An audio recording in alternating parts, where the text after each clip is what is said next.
Hello, dear viewers. Today, we're going to talk about the life and career of Yagmur Yuksel, who has already become a prominent figure on Turkish television. However, beyond her successful acting work, there are a few recent events in her life that we should discuss today. Yagmur Yuksel is known for keeping the details of her personal life private. She avoids ambiguous situations and scandals, preferring to stay in the background of her professional work. But, as often happens with public figures, gossip and speculation have found their way to her.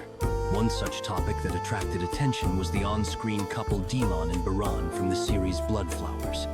Fans began to speculate about a possible romantic relationship between the actors off-screen. However, it is known that Baktas, who played Baran, is married, and there has been no official confirmation of a romance with Yagmur. The actress herself has stated that she has not fallen in love yet and hopes to find a fairy tale love. Just like in the series, at the moment, Yagmur is dedicating much of her time to improving her acting skills. And in her free hours, she enjoys spending time with family and friends, listening to music, and reading books. The actress also actively shares moments from her life with her fans through Instagram, where she posts photos with her family, including her mother, father, and sister.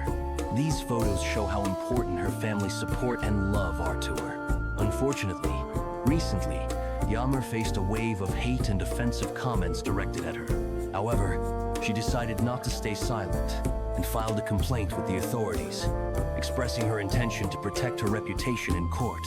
The actress's lawyer stated that several profiles spreading offensive remarks have already been blocked. Following this, Baktas also published a statement saying that he would also protect his rights against those who publish indecent content about him.